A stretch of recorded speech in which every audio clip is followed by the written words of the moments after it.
This is it right here. Combining a team of reporters, columnists, and commentators. Don't you ever talk about me! Are you serious? Jack Ebling has brought thought-provoking discussion. What are you doing? That's a damn coaching mistake! Opinion. The customer is the one who decides when the future gets here. Oh, no! The ship is on fire! You have to check the report. Are you kidding me? That game was fixed. And overall infotainment. I'll take Jim Harbaugh. What has he done? Crazy Cootie coming at you. Quiet, please. In exactly 15 seconds, we'll be on the air. Thanks, big fella. Don't you ever come back here again. No arguments. Those are called ass tunes. So buckle up. You talking to me? It's time for The Drive with Jack Ebling. Yeah, for some reason or another, you sound a little taller on radio. Great afternoon, Mid-Michigan and beyond, and welcome to The Drive with Jack. Excuse me. Spotlight Radio Network. Jack Ebling here with my producer, Boston Rob, in studio on a snowy Thursday afternoon. Lots to talk about, including the Detroit Tigers and their addition of Framber Valdez from the Houston Astros. Stunning salary for him. And Tarek Skubal winning his arbitration case after a lowball effort by the Tigers. We're also going to talk a lot of college basketball, some pro basketball, you name it, coming up. Trade deadline day in the NBA. We want to start, as we do each Thursday, with Tony Garcia. Does a great job for the Detroit Free Press covering the University of Michigan. I should say the first place Wolverines, sharing that spot with Illinois. Tony, how are you? I'm good, Jack. I think they will be sharing that spot for about 4.5 more hours here. Then Illinois will have a chance to hold serve later this week. Right. There will be a sole first place team either way, but I have to think that will be Michigan's spot. Michigan and Penn State went at it. A very entertaining game at the Bryce Jordan Center. What do you remember about that one? I remember that Ivan Juric was really starting to expose one of Michigan's few weaknesses, which is a stretch five. Yes. He banged a couple threes home in that game, and Mara had trouble staying with him on the wing. Yeah. Then got into the Wisconsin game where both of their bigs got loose. Right. And that was the next game, and then it was looking like, is this Michigan honeymoon over? But also what I remember from that game is Michigan led by 15 or 16 with about 15 it was, with 10 minutes left, and really was about a bucket or two away from just sucking the soul out of the dozens of fans at Bryce Jordan Center. But that place will lull you to sleep a little bit. Michigan allowed Penn State to hang in there and then had to survive on a buzzer beater. I do not now. Mingo, the really sensational freshman guard, was out in that one, and he will. I mean, I didn't see him on the availability report, so I'm expecting him that he's going tonight, and so that's a big boost for Penn State. However, in Ann Arbor, this spread is something like 25 points. I don't think anybody expects this to be all that much of a contest. Well, we did see a game last night where sixth-ranked Gonzaga was favored by 22.5 and wound up losing by 7 at Portland. Tony, do you know the story about the Portland Pilots and how they won that game last night? I saw something. Didn't their coach get injured, and he was supposed to be? They were all banged up, and he had to play on the scout team, and then he tore his Achilles or something, or ACL. I don't know what it was. And then he went. What was that coach's name for that 13 seed that won? It was Hunter, Hunter. I think it was Georgia Southern. When he had gotten injured, and then he's falling off the chair in the NCAA tournament when his son hit the game-winning three in the final 10 seconds. It was shades of that. Yeah, so I guess anything can happen, but I agree with you. I fully expect Michigan to roll tonight, even with Mingo back in the lineup for the Nittany Lions. We know what Michigan can do. Anyone who has watched basketball can look at this team and say, wow, the ceiling is in the stratosphere. But looking for possible areas of improvement, I think you mentioned one. The loss of a big lead at Penn State, the loss of a big lead at Michigan State. Now, Michigan won the best 2 out of 3, won the first 19:59 and won the last 6:40 and deserved to win the game. Nonetheless, they did lose an 18-point lead. Is there something that Dusty May needs to address with that? Is it just a complacency thing? They let their foot off the gas? I don't know that it is that much. I mean, both of those games are on the road. Yeah. I mean, certainly the Michigan State one. I had a couple of emails that, like, oh, like Dusty May, like his teams always let opponents back in it and yada yada. But it's, I mean, I'm more looking at it as you got up by 18 at Breslin Center. Like that doesn't really happen. State's gonna make their run, and then you still had the fortitude to find a way to pull away and make all the necessary plays down the stretch. I mean, Cadeau's floater in the lane, his lob to Merez Johnson, his 3 from the wing, nailing free throw after free throw, forcing turnovers, getting stops. I mean, they seemingly have about outside of the Nebraska game where they really trailed much of the way and then still found a way to win.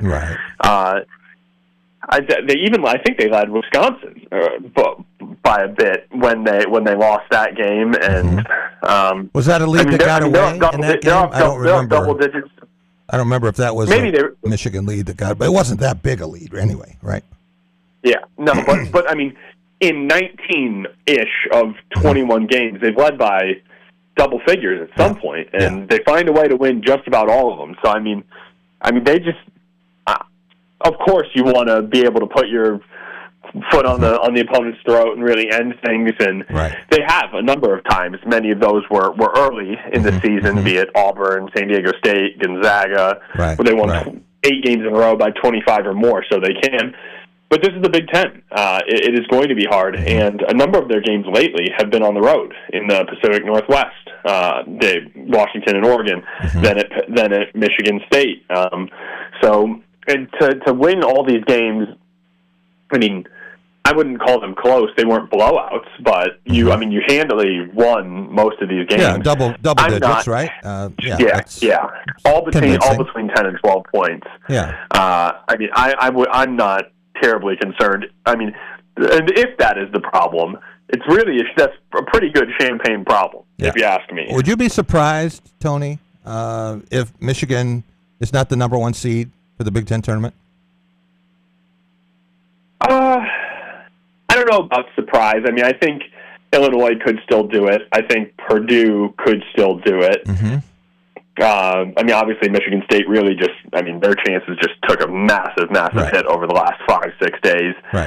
Nebraska's obviously still in the conversation. I mean, I wouldn't be totally stunned. I'd be mildly surprised. I do think Michigan is the Big Ten favorite at this point, but and certainly more so if they were playing Purdue and Illinois at home. But they've got both those teams on the road, and while I'm expecting them to roll Penn State tonight, I am not expecting that in Columbus this weekend. I think that one's going to be a dogfight too. Really? Because they got to make sure they find a way to win. I do. I don't think Ohio State is a good matchup for Michigan. I will be stunned if Michigan doesn't win that game by double digits.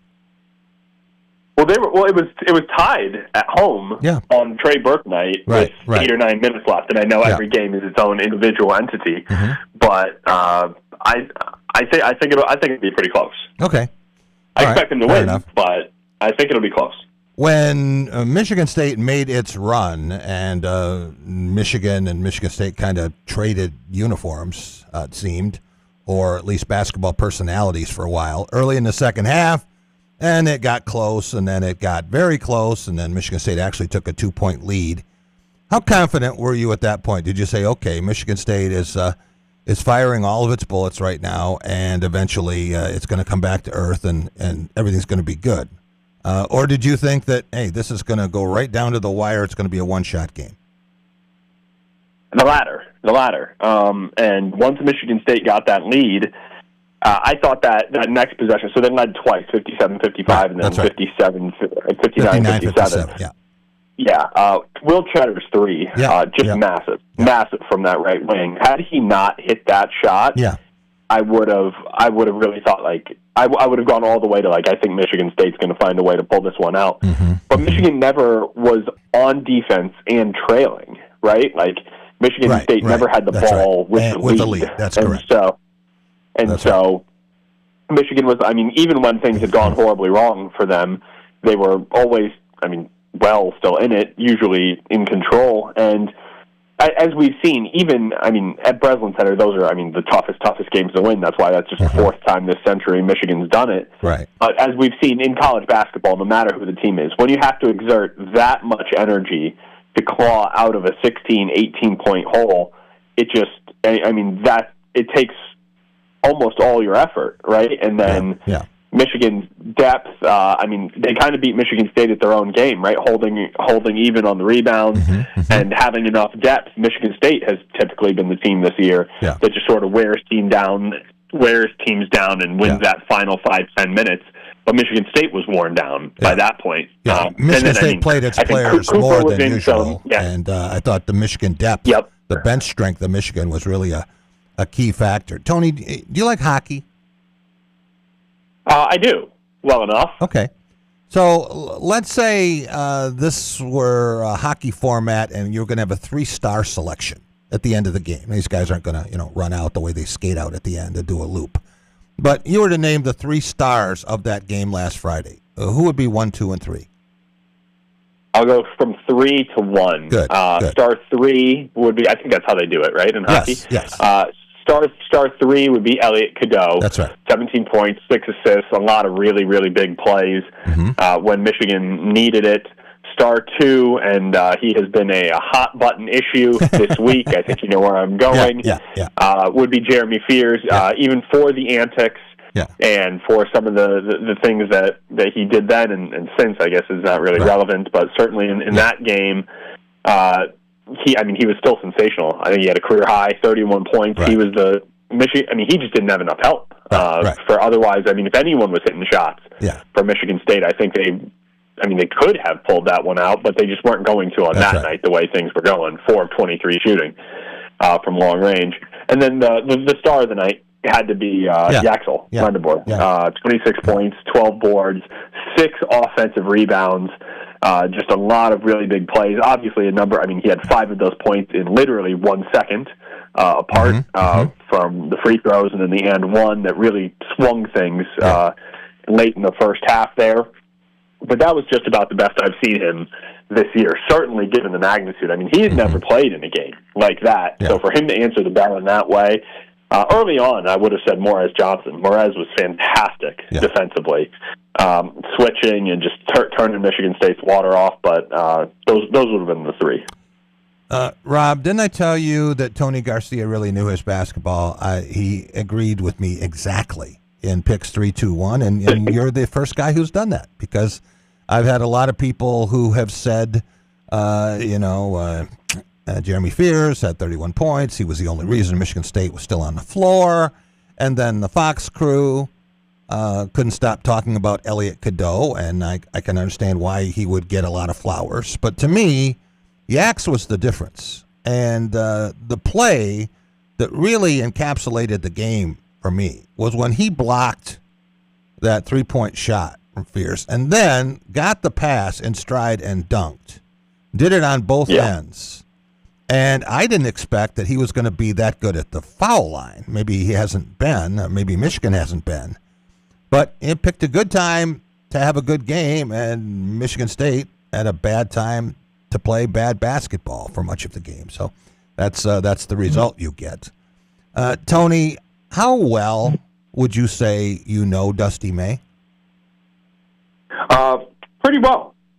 I'd say we've had a very good relationship the last couple of years. And Yaxel, just quickly, 85% free throw shooter this year. So, he's a good free throw shooter. Okay.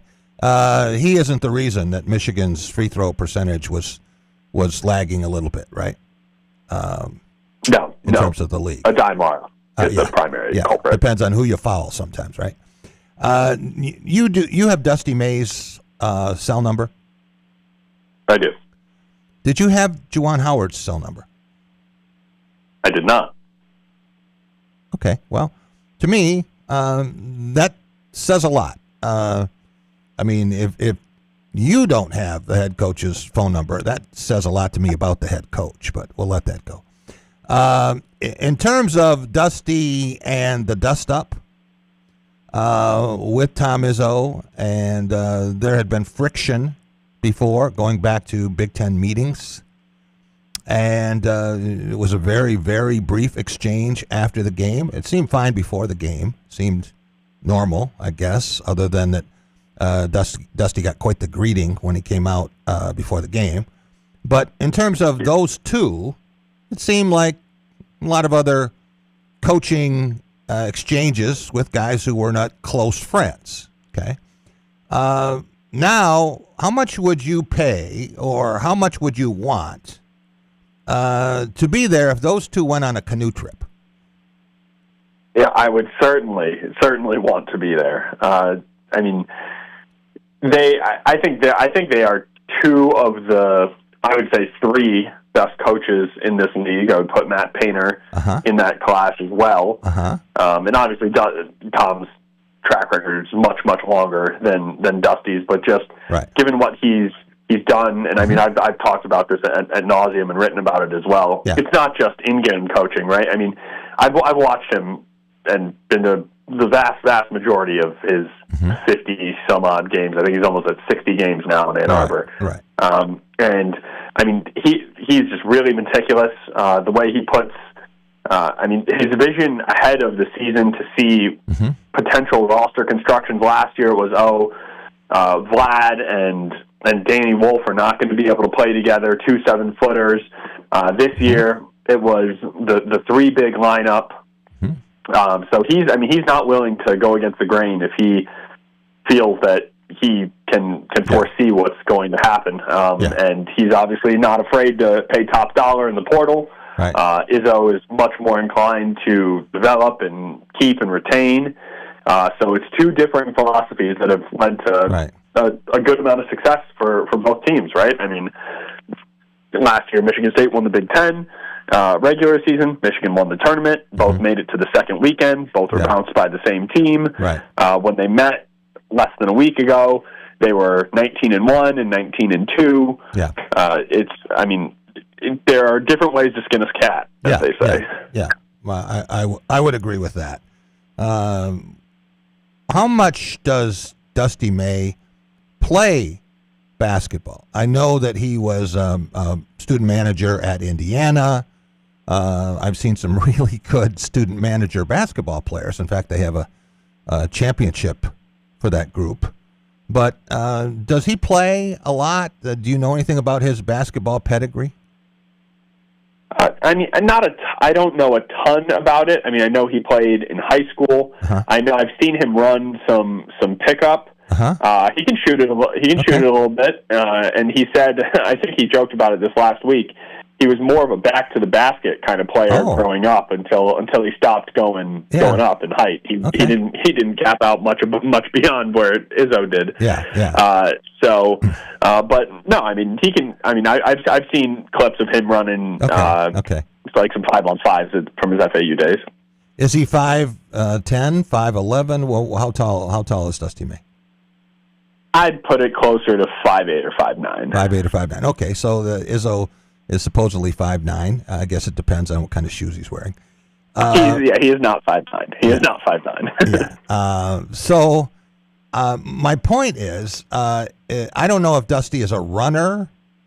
What kind of a workout regimen? Most coaches take time to try to stay in some kind of shape, unless you're Rick Majerus. But I'm very curious, and this was not my idea. I can't take credit for it. I wish I could. But Izzo at 71 still shoots a lot basketball and works out religiously. Used to run a lot every day, and then he had a hip injury, and now he's a fanatic on the bike. Someone said, what would happen if Izzo and Dusty played a game of one-on-one up to 21? I said, I have no idea. I do think given Dusty is only 50 now, I think he would be able to hold his own. So it was last year, going into last year, when the new staff was coming in. I wanted, and it was all essentially top to bottom, right? Yeah. They got a new strength coach, and and I wanted to, and I went into the facilities, and I actually did a workout with him just to see sort of his philosophy. And when I was in there, Dusty came in, and he was working out that morning. He was doing pull-ups. He was on the bench. And so he was in pretty good shape. He was still getting after it. Now, I mean, it feels a little unfair. 40. I think Dusty is still 49, and Tom is 71. Yeah. So I would certainly take Dusty, but 49 versus 49. Yeah. I don't know how that would have. Well, 49 and 49. I know what kind of a basketball player Tom Izzo was as the Division II All-American, and 49 all. That's right. It wouldn't have been close. But at 71, I mean, he still can run the scout team. He still can make every pass and every shot, although I wouldn't say I would want him from 27 feet. And Dusty might have an edge, as you say, down low, although I think a lot might depend on the officiating and what Tom can do, with the armbar down low. So I don't know if we can set that up, Tony, but, maybe we can find a neutral site. There's a Jim and Howell. It might be fun to do that for charity. Good luck getting them both to do it. But I just thought it was a curious idea, so I thought I would run that by you. One other thing about the game last Friday, and then I want to move on from that. I thought Trey McKinney was a difference in that game, coming off the bench, and we know he had the play that beat Nebraska, play that's still controversial in Corn Country. But he had 10 points, and he had 10 more points than Divine Ugochukwu, Kurtang, Cam Ward, and Trey Fort combined. And those 10 points turned out to be pretty important, maybe not as important as Michigan State's woeful three-point shooting. You talked about how close the stats were, Tony, but Michigan shooting very well beyond the arc, 38%, had 12 more points from deep than Michigan State did in a 12-point game. And that doesn't mean that other things would have played out quite the way they did, but to me that was clearly the difference in the game. Oh, absolutely. And I think there's no doubt about it. I mean, if State goes 8 of 21 and Michigan is 4 of 23, I think the game goes the other way. Yeah. Right? Yeah. But I mean, specifically to speak to Trey, there's some players who come in and are not fazed by the new level or by the light, and this is what we had heard, and this is what I had seen in some of the practices. And I remember I spoke to Trey when he was I think he was a sophomore in high school, and he was already built like a brick, and now he's 6'4", 225. He's got Big Ten size. Yeah. He's used to being the guy. He's played on the highest level of the AAU circuits in the EYBL. He's won state championships, like Class A, Division I. He and Darius Acuff were teammates. He's used to being the guy, one of the two guys, right? So now, when he's running the second unit and coming off the bench, he's not afraid to shoot it at will, and to really try and take over a game. And he is as big a part of Michigan's ceiling, in my estimation, as anything. Yeah. They needed someone in the guard position to be able to take over, because Roddy Gale and Damari Burnett are both very fine players and very important to this team, but they're kind of known commodities, right? I don't think they're going to come out. I guess Roddy did last year, and he scored 26 against A&M to go to the Sweet 16, but that is very few and far between. Right. You can count on Trey McKinney for 10 points a night. He's averaging 10 points a game. He's scored in double figures 4 games in a row right now, and that's the third time this year he's had 4 straight games of double figures scoring, and that's against a pretty difficult schedule. I think Michigan's top 15, top 20, somewhere in there in terms of schedule already, and so. He can shoot it. He can get to the basket. He is growing on defense. I've still seen some lapses and some blow-bys here and there, a couple missed switches, but that's all part of the growing process. But Trey McKinney, I was saying before the season, I thought he was going to be in the starting lineup at some point. Yeah. I don't know that there's any reason for Michigan to switch their rotation. I think they've got a really good balance going, but he's good enough to start. And closing is really even more important, right? It's about who you're closing with, and he's really moved into he's really moved into that group against Nebraska, against Michigan State, the two biggest games this year. He was on the court when the final buzzer sounded, so he's been a welcome sign. All right, last question for you. These teams are going to meet again at least once more. Maybe twice more. Certainly could in Big Ten tournament. A week ago, some people were hypothesizing they would play 4 times. That seems much less likely now, but you never know the way things work out. But they are going to meet the last game of the regular season in Chrysler Center, and I know how Tom Izzo is going to be received. I have seen that before. How do you think Jeremy Fears is going to be treated? It will not be a warm welcome. I think that's fair to say. I think he and Tom Izzo will both get the sort of the Dusty May treatment that he got when he walked into Chrysler Center. I don't know that I've seen this level of animus towards an individual player. Right. In my 4 years covering Michigan very closely, there's not one I can remember. I mean, I remember back in the day, Aaron Kraft really got in the craw of everybody, but I would almost put this at another level. He was mostly, I think people were just annoyed by him. I think people are rightfully or wrongfully just genuinely upset with Jeremy Fears. And I think what he did, certainly what he did last night against Minnesota did no favors. Absolutely no favors. That's right. It just punctuated what some people had been thinking. But I have to go all the way back, Tony, to Scott Skiles in 1986 to find a player who is going to be treated with this much venom on the road. And sometimes, you get what you ask for. So, he better settle up because it's not just going to happen in Ann Arbor, although that will be probably the peak. Tony, have fun tonight with Penn State and Ohio State coming up in Columbus. I was going to ask you to be on Press Pass Sunday on Super Bowl Sunday, but I think you're going to be busy. So we will do that a little bit later this winter, okay? Yep. You got me whenever. I will be driving back from Columbus that day, but we'll make it happen soon. All right, sounds good.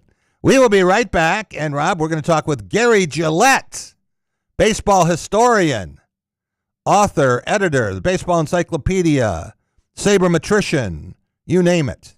A very, very busy guy, but he's going to take some time to talk to us about the Tigers' acquisition of Framber Valdez and the arbitration decision with Tarek Skubal and what that means. We'll be right back on The Drive with Jack. Jack Ebling here with my good friend Matt Sloan at Graph of Okemos. Some great product here in early 2026. You got it, Jack. Here at Chevy, we have, backed by popular demand, the all-new Bolt, redesigned and back in full force for us. People are really excited about that vehicle. It did great for us in the past. Great. And then next door, the Nissan Sentra, completely redesigned for that model. Great fuel economy. It's going to be a hot seller for us. Stop and see Matt and the gang at Graph of Okemos. They're making friends.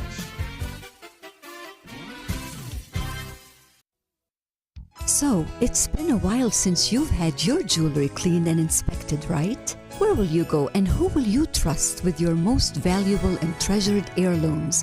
At Meadowar Jewelers' 4 locations in Lansing, Okemos, Jackson, and Portage, jewelry isn't just our job, it's our passion. Each and every piece entrusted in our care is thoroughly inspected by our trained staff against damage or normal wear. And we offer you, our customer, the highest level of quality on repairs and custom designs. Whether it's worn out prongs, channels, or shanks, it's all handled with incredible care. Meadowar Jewelers in Lansing, Okemos, Jackson, and Portage want to help you preserve your memories and offer you options on creating new ones. Come in today for the cleaning and inspection of your jewelry. We continue to work hard every day to earn your confidence and trust. Dean Transportation is looking for compassionate people to join our team of school bus drivers and attendants. Visit deanjobs.com to see all openings. Dean Transportation provides paid training to obtain a commercial driver's license, increased starting pay, comprehensive benefits, and flexible schedules with no weekend shifts. No experience needed. Apply today at deanjobs.com and train for back-to-school season. That's DEAN jobs.com. Amy here from One North Kitchen and Bar. Tuesdays are family fun night at One North. Kids under 12 eat free with the purchase of an adult entree. Bring the whole crew to One North in Lansing, Jackson, or now East Lansing. Good food, happy kids, and an easy win for the family every Tuesday.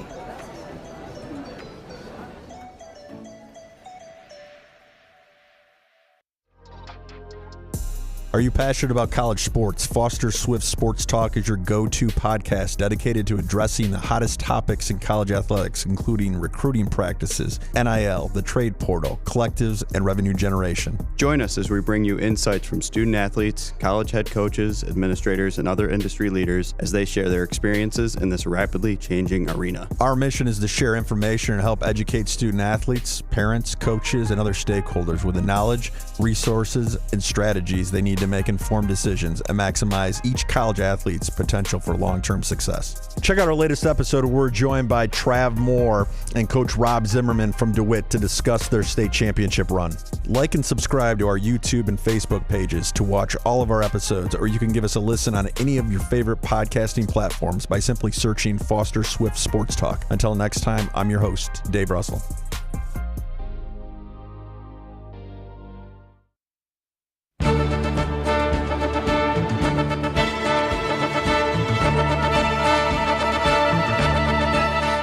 Welcome back. It is the Drive with Jack Spotlight Radio Network. For those of you who are watching us on the YouTube video, you saw a trophy here, which we're going to talk about a little bit later. I don't believe this latest inscription, but we'll talk about that. That is our fantasy football trophy. Very happy to welcome in Gary Gillette, one of the most respected baseball experts I know, and in terms of depth of knowledge as an author, editor, historian, researcher, you name it. He's a go-to guy for me when we start talking about Major League Baseball. And I'm not talking about the Hall of Fame here. We're talking about the Detroit Tigers. Gary, how surprised were you on a 0 to 10 scale when you heard the news about Framber Valdez? I'd say an 8. I did not expect them to do this. On the other hand, I think Scott Harris was pretty smart, and he plays his cards really close to the vest. Yeah. I mean, really close to the vest. Yeah. And so he may have made this move as a target of opportunity. It just the stars aligned where Valdez wasn't signed by other people. He was affordable on a short-term contract. They weren't tying themselves up for a long-term contract. And maybe the Tigers had no interest in him or didn't think they could sign him until 5 days ago.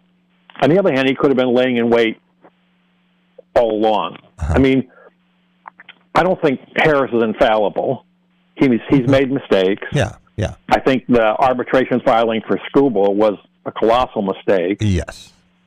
I don't understand the logic behind that. I think being more aggressive at the trade deadline last year was a mistake. That's right.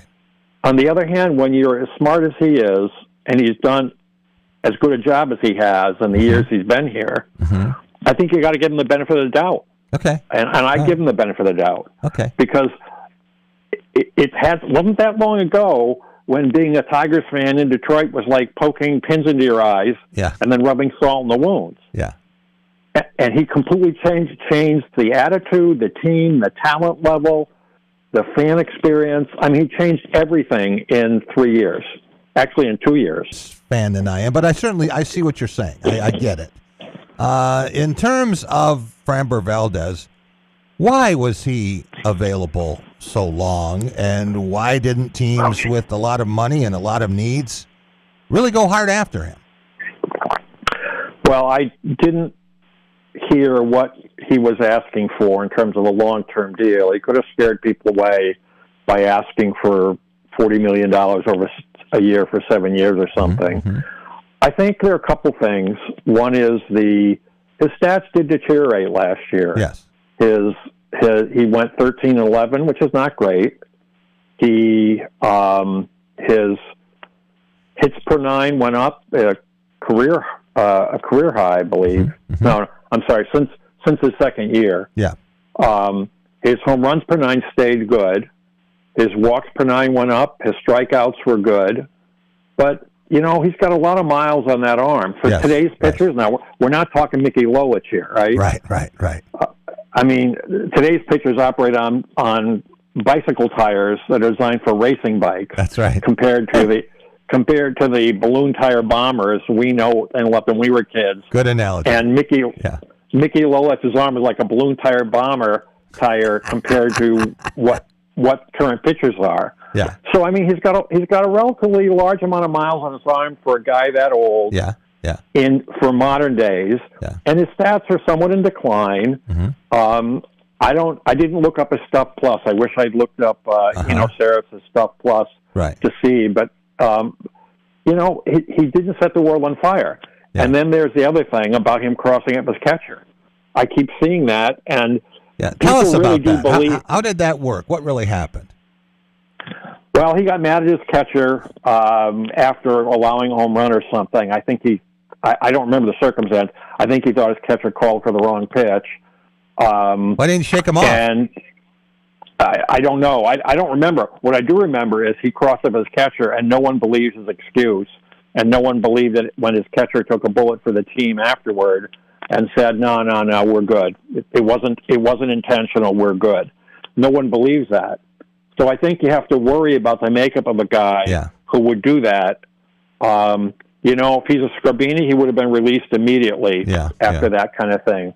If he's a star, he gets, maybe a polite talking to in the clubhouse with the manager. The general manager's voice is down low so other people can't hear. Right.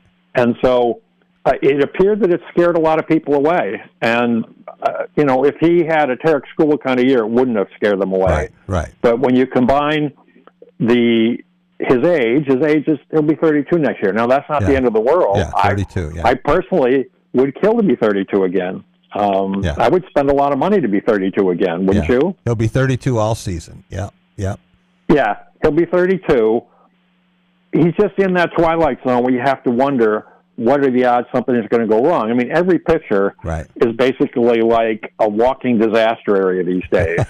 And so they're basically like walking wounded, Yeah. And you have to worry, and that's one of the reasons Tigers want him. They want a guy who, if he's healthy, is going to eat up innings, give them a reliable, keep him in the game, even if he's not brilliant. Yeah.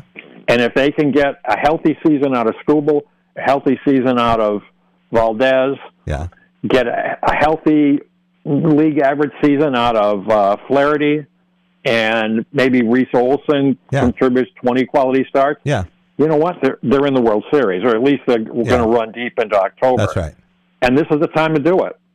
Tigers fans are thirsty after the last 2 years, and this is the time to do it. So how long is Valdez under contract?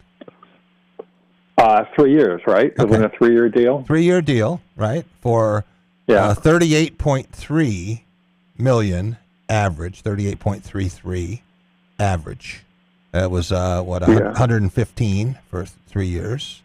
Yeah, I don't know. At that, after I have to take off my shoes to count that high, it's monopoly money to me. That's right. It's more than you and I would make combined in 100 lifetimes.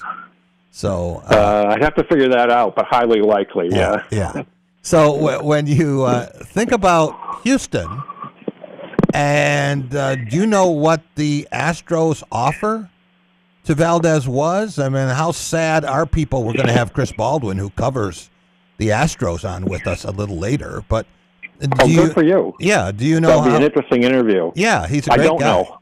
I don't either. We're going to find out. Oh, yeah. I take it that he's going to spill the beans. Yeah. What about other teams that were interested, that at least kicked the tires and made a qualifying offer?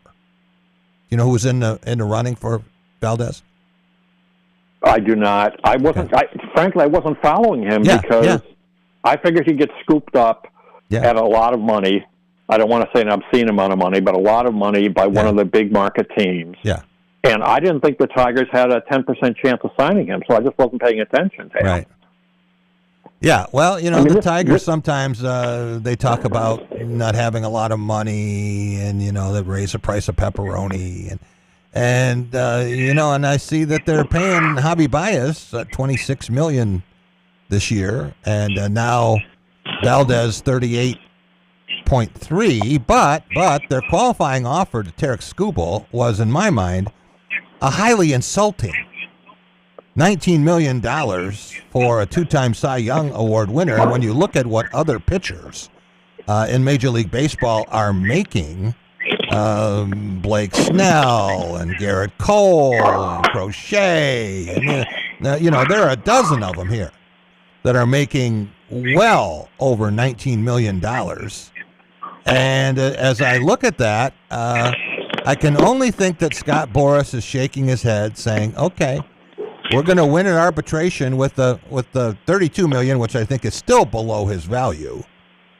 But then he's not a free agent yet, which is why his value is suppressed. Yeah.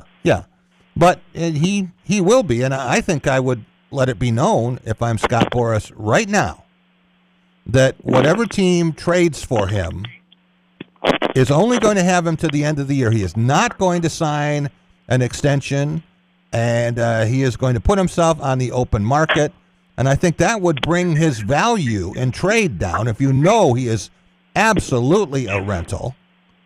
And then, the Tigers wouldn't get as much for him as they would otherwise. And I don't think Tarek Skubal's wired that way. I think he likes the Tigers.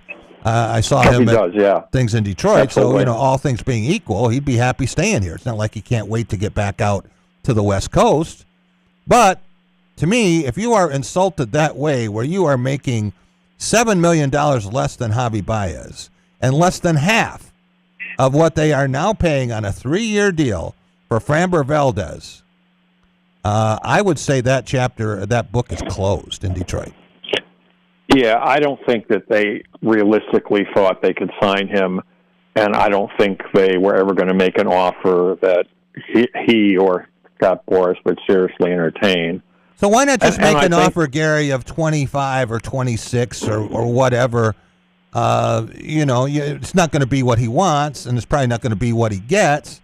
But don't play lowball with a guy like that. Oh, in arbitration? Yeah. That I think was a very bad mistake.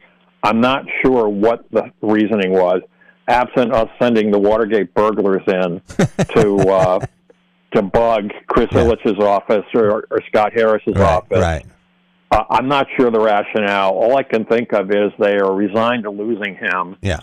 And 1, 2, they did not want to be the team that set a record for an arbitration offer from a team. Because if they had kept the $19.8 million offer on the table or upped it, they would have set a record for the highest offer by a team in an arbitration hearing.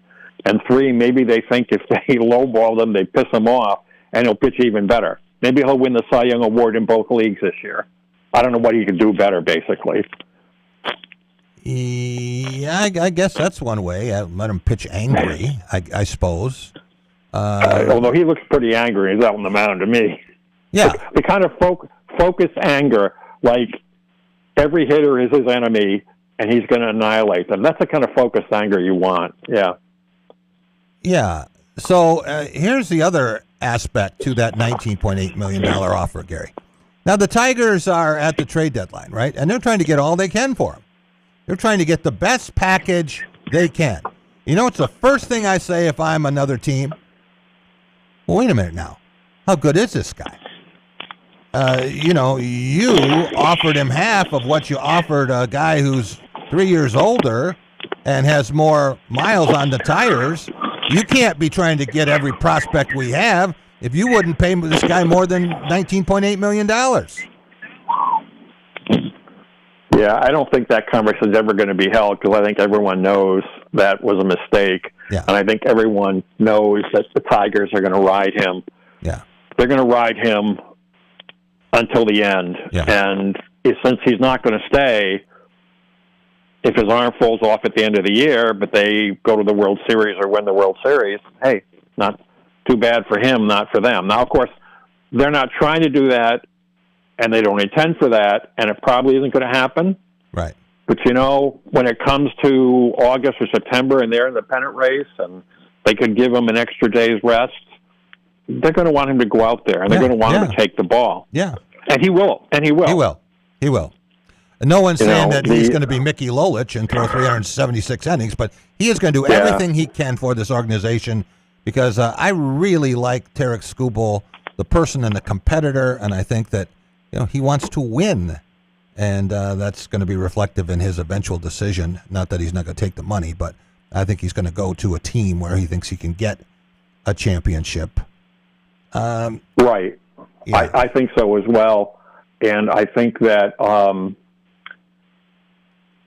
he will cash in, absent having, a disabling injury this year that is going to require serious surgery. Right. And good for him. Yeah.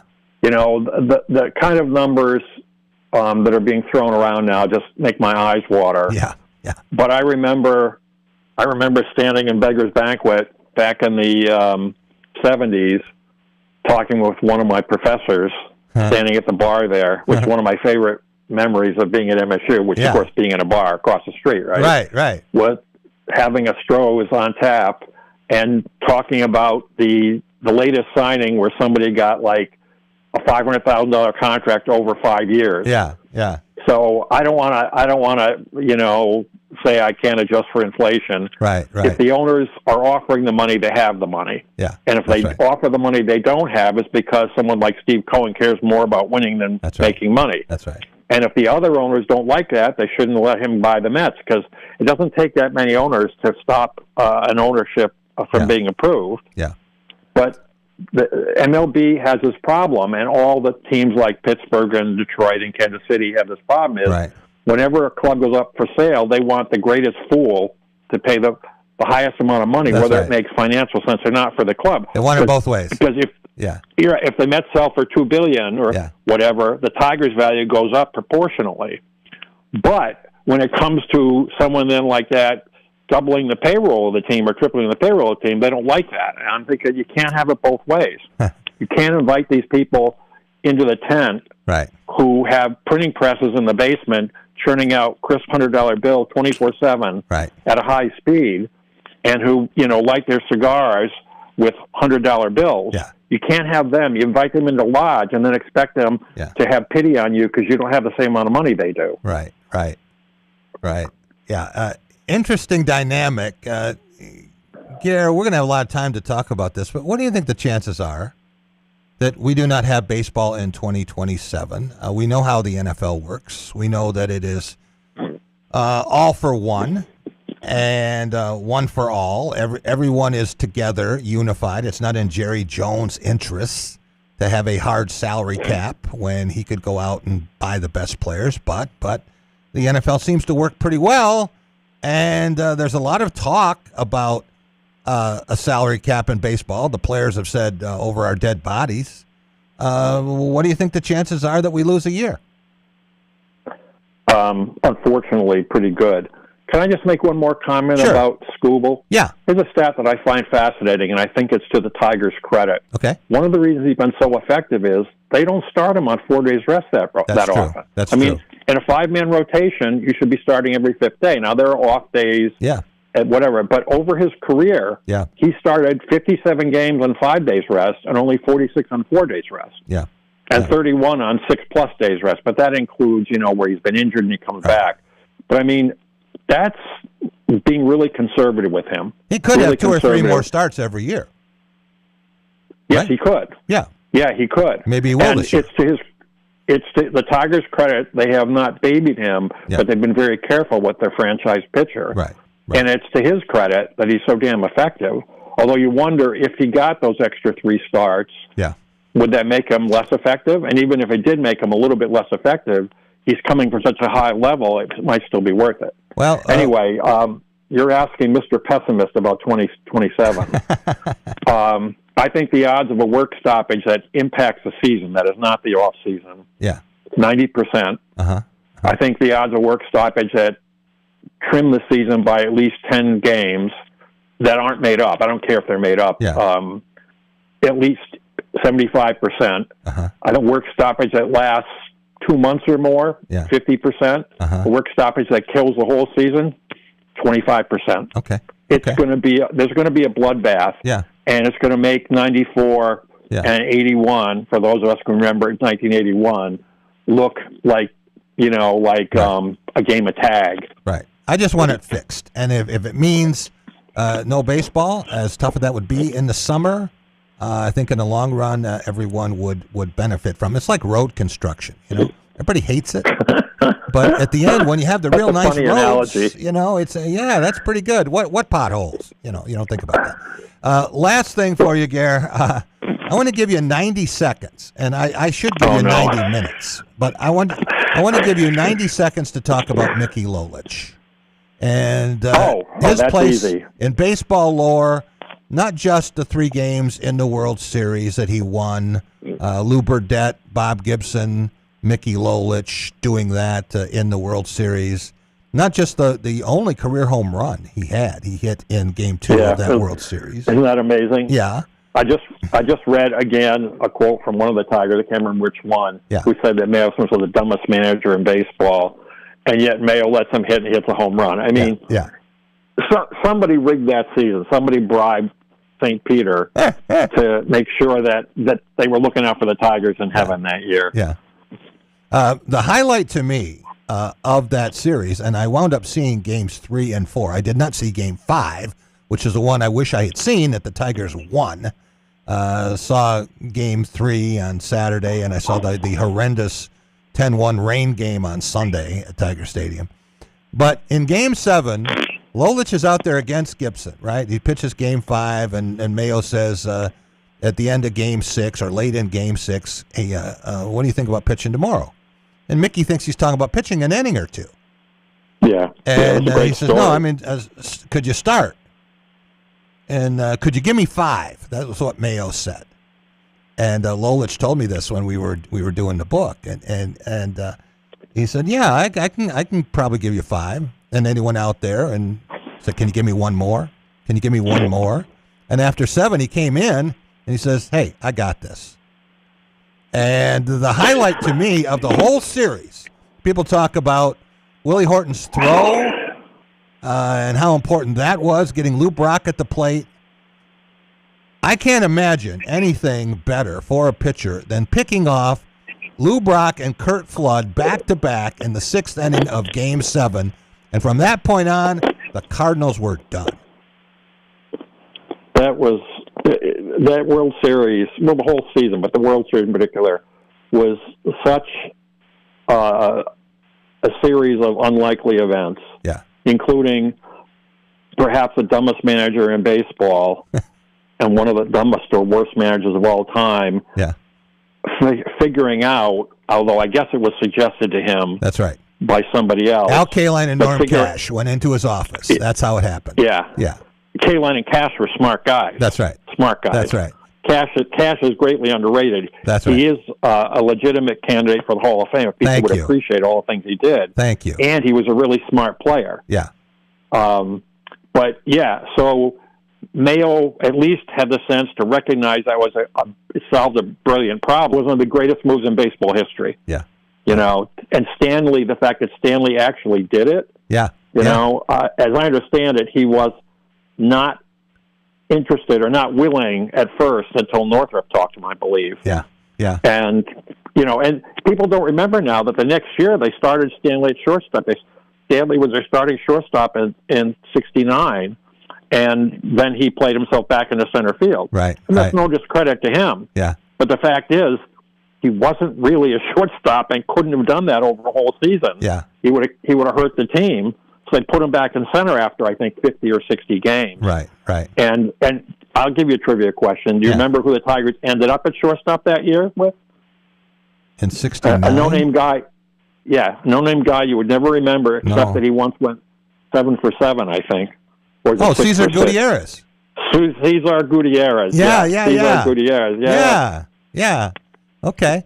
Well, they started with Stanley, ended up with Gutierrez. Isn't that amazing? The other part of this story, and I know we're going over here, but I got to tell you this because I got this from Al. The last day of the regular season in 2006. And he's telling me all the behind-the-scenes stuff with this. And this was all Cash. Cash could convince anybody to do anything. And the first plan, was not to play Stanley at shortstop. It was to play Al at third base. Because they wanted to get all four of those outfield. Yes, they were going to bench Wirt. My God. Wirt had been very good, but he wasn't that year a great. No, he had some, a very right? poor year. Yeah. So the idea was that they were going to leave Euler at short and play Al at third base, and then they flipped it. And there'd been an injury in the outfield, so it worked out better this way. And Cash told Mayo, "Hey, Mayo, he takes ground balls every day. He's the best infielder we have." And then they had to convince Mickey of it. But first they had to convince Mayo, and Mayo said, "Oh, well, okay, I guess, yeah, we'll do it." But he got the credit for it. So. Yeah, well, I mean, he's the one whose head was on the chopping block. Yeah. Yeah. Although the Tigers weren't favored to win, I don't think, with Gibson and the Cardinals, right? They were not. Even though they had an unbelievable year, That's right. They weren't favored to win. That's right. People saw Gibson out there and assumed, well, that's 3 wins. Right. Even though he was going up against McLean twice. McLean, yeah. Yeah. And they thought McLean was probably good for 2 wins if the Tigers didn't match him up against Gibson every time. Right. That's correct. And who would have guessed Mickey Lolich would get 3 wins, 3 CGs, Game 7 win, and hit a home run. Yeah. Thanks so much, Gary. Hey, we really appreciate your time. We'll get you back on definitely before the season begins. Appreciate your perspective and insight. Okay, thanks, Jack. I hope sometime this summer when I'm up visiting the Lugnuts or MSU, maybe I can get into the studio. I want to see your luxurious crib. I would love that. Rob, mark that down. That's going to be a highlight day. We will promote that. Our all-baseball show with Gary Gillette. We will be right back, and the plan, the hope, is that we're going to get Chris Baldwin in Houston. The only issue is he may be dragged into a press conference involving Kelvin Sampson. He covers the Houston Cougars, among other beats in Houston for Paper City. And Kelvin went off about his university. So there may be a backtracking press conference. We shall see. We'll be right back on The Drive with Jack. Dean Transportation is looking for compassionate people to join our team of school bus drivers and attendants. Visit deanjobs.com to see all openings. Dean Transportation provides paid training to obtain a commercial driver's license, increased starting pay, comprehensive benefits, and flexible schedules with no weekend shifts. No experience needed. Apply today at deanjobs.com and train for back to school season. That's DEAN jobs.com. Hey, Jack, I'm looking for a lunch deal that actually scores. One North Kitchen and Bar has a 2 for $12 lunch combo, right, Jeremy? Absolutely. We can mix and match half sandwiches, salads, soups, or classics like cheese quesadillas and personal pizzas. Weekdays 11 to 2 and Saturdays from 10 to 2. One North. Easy win.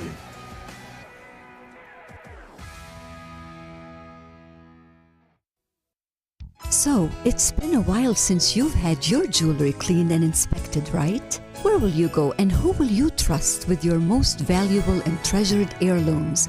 At Meadowar Jewelers' 4 locations in Lansing, Okemos, Jackson, and Portage, jewelry isn't just our job, it's our passion. Each and every piece entrusted in our care is thoroughly inspected by our trained staff against damage or normal wear. And we offer you, our customer, the highest level of quality on repairs and custom designs. Whether it's worn out prongs, channels, or shanks, it's all handled with incredible care. Meadowar Jewelers in Lansing, Okemos, Jackson, and Portage want to help you preserve your memories and offer you options on creating new ones. Come in today for the cleaning and inspection of your jewelry. We continue to work hard every day to earn your confidence and trust.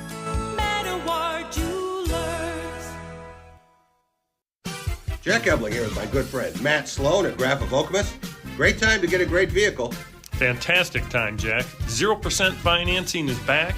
Hard to believe this time right now we can get a vehicle with zero interest. Wow. And if you're looking to pay cash, how about rebates up to $10,000? That's unheard of lately, right? $10,000 off on a vehicle. How about leasing? You want to lease? You can lease a vehicle right now in the low threes. Come on out and take a look. You're talking everyone's language. Stop and see Matt and the gang. They're making friends.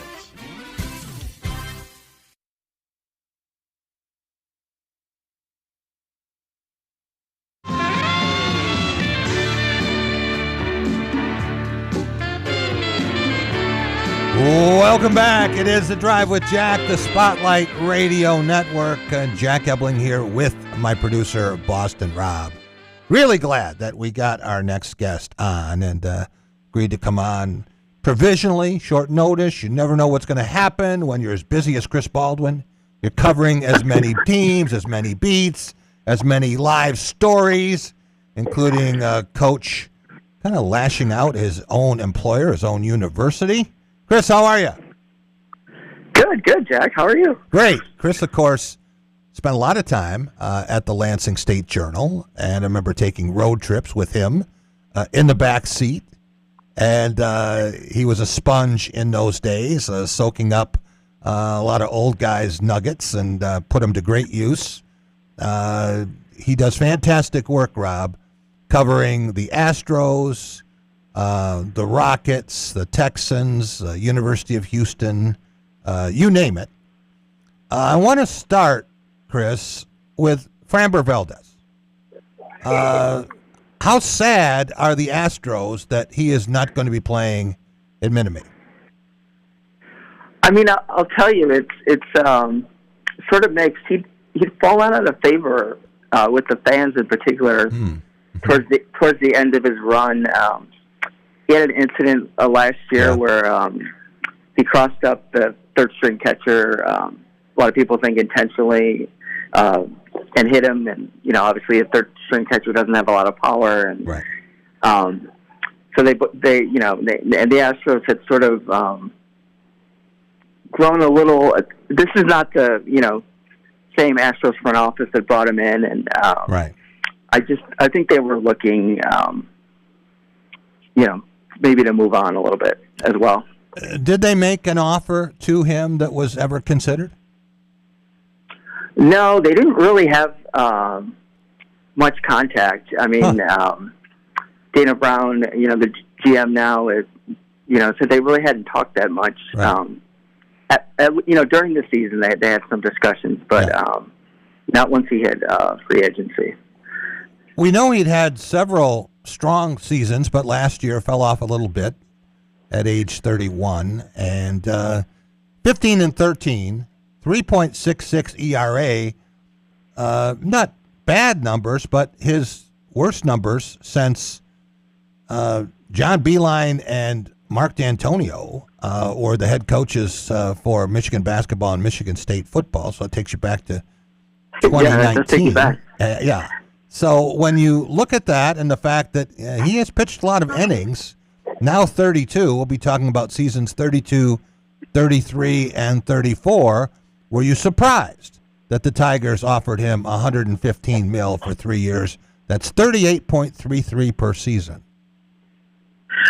Not really. I mean, I think it's a great opportunity for him and the Tigers. I think AJ has a lot of trust in him built up over the years. I mean, he's really good for him at.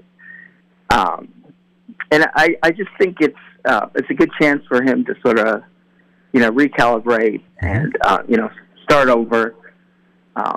His ground, he's at his best. He's an extreme ground ball pitcher with the sink. With the sinker, his best seasons, it's around 70% ground balls.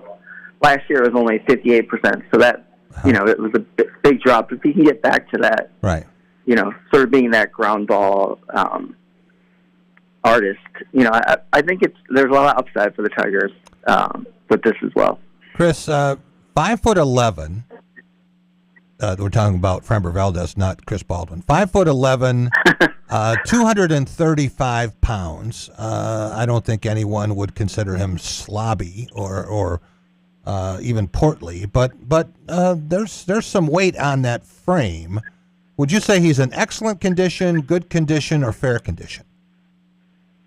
I'd say he's, for most of his tenure, he's in good condition. I mean, one of the things that really helped him when he was with the Astros and during his best seasons, early in his career, and even a little bit, it came back last year. He's very emotional on the mound. He had a lot of, teams could get to him, and a few hits would sort of spiral.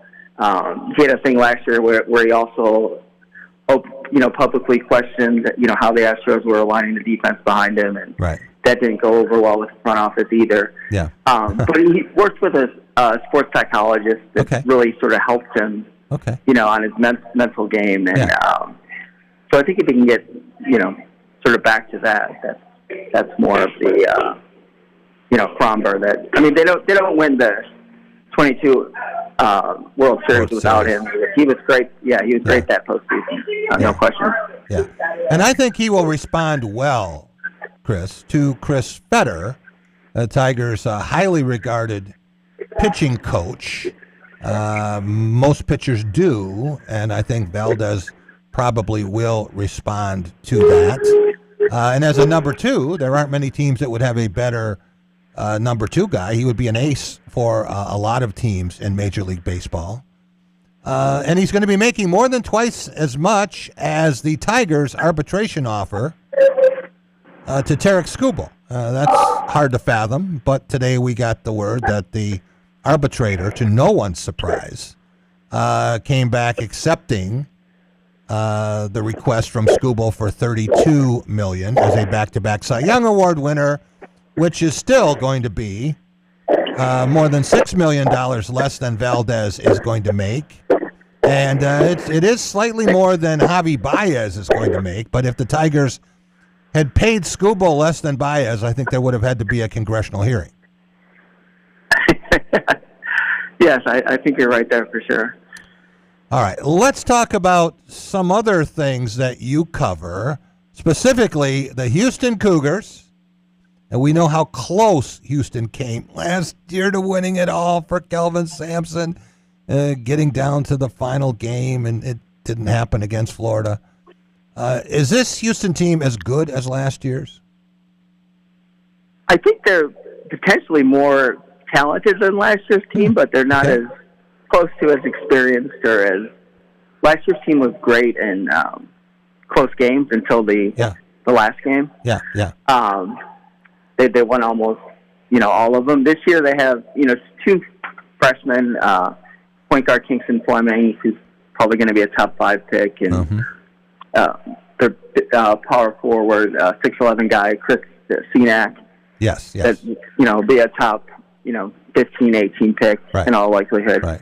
So Kelvin has maybe more talent than he's ever had at Houston before, arguably, but he doesn't have the experience that his best teams have had, like last year's. Okay. Or as much. He still has some. There are a lot of people pulling for Kelvin Sampson, who, by the way, at Indiana, one of the very, very few coaches who had a winning record against Tom Izzo. Wasn't many games, it was 2-1, but nonetheless, he's in a very select club among Big Ten coaches. When you talk about this Houston team, Chris, and we see the teams at the top, and you have Arizona and Michigan and Connecticut and Duke. I don't know where you draw the line. Maybe you've got a Tier 1, a Tier 1A, a Tier 2. Does Houston strike you as a team that is at least an Elite 8 team?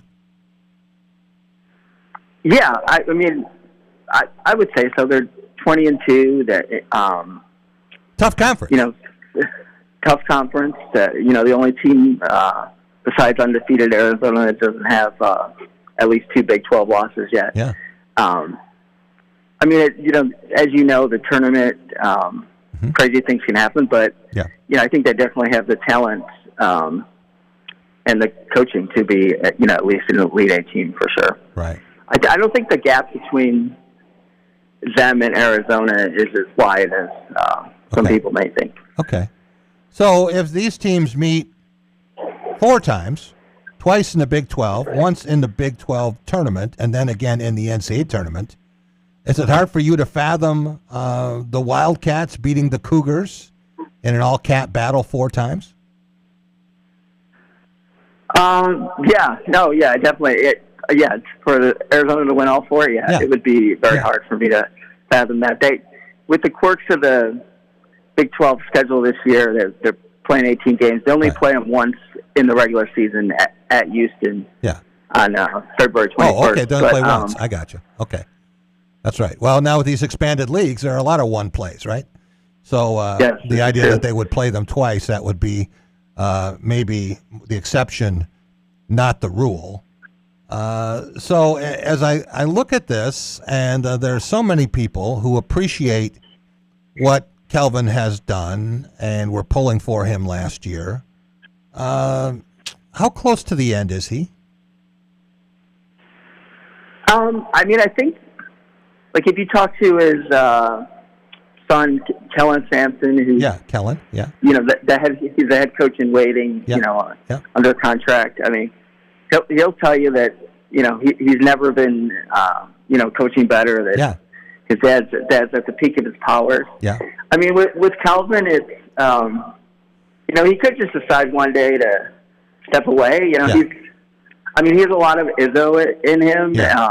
With the Heathcote connection, and some days he's in a great mood, and he's like, I'm going to be here 3 more years, and then some days you get the idea that, maybe he's a little fed up. So it's hard to say for sure. Sometimes it can happen within the hour. I know how that change works.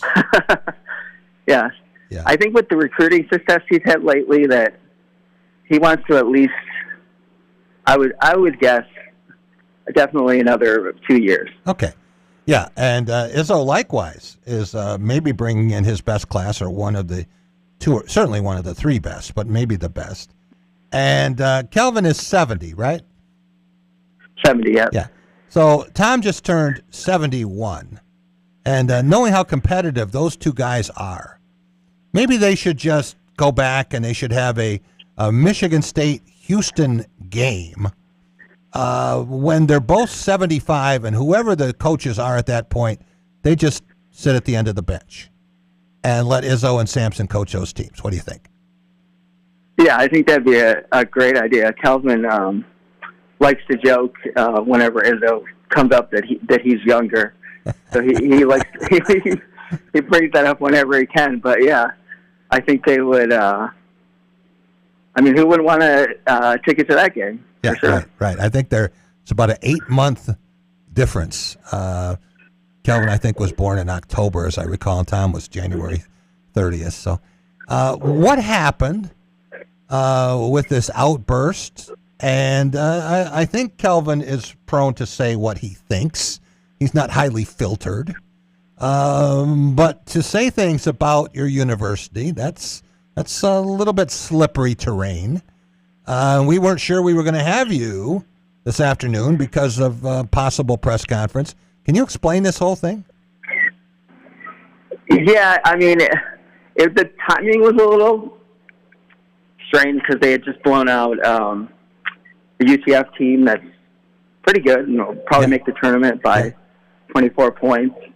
But he went on a rant, and a largely truthful rant about Houston being, he said, the poorest. They're probably one of the bottom 4 rather than the poorest, but the poorest power, 14 budget-wise, and how he's not going to be able to keep recruiting at this level that he currently is if they don't get more money for NIL and things like that. So is this a frustration rant, or did he have a motive to the madness? I think, from being around him for years now, I think Calvin's seldom said something that he hasn't at least thought about bringing up or on his mind. He says most things with a purpose, and I think this was to maybe sort of shock some people, alumni, boosters into acting. He's they're in a tight recruiting race right now for Caleb Holt, who's one of the top shooting guards in the country, and there's a lot of sort of things going on behind the scenes that I think are sort of drove him to speak out in a highly entertaining way, as like Judd would in the old days, or Izzo. There's only a few of these treasure coaches left to sort of let it loose like this. Yeah. When you think about what that would mean without the Izzos and the Sampsons, and you talk about the handful of them, we have already seen a lot of tremendous coaches leave. Now, what's basketball going to be like? How much of the richness will it lose when these guys are all retired?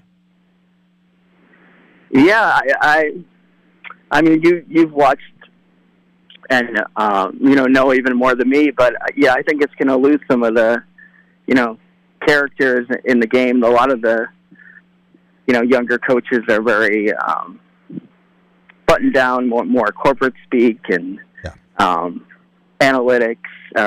Not that, I mean, Kelvin is, they rely on analytics as well, but I think you're not going to have, it won't be, a lot of people forget this, but, sports are supposed to be fun, and I think it won't be as fun, maybe.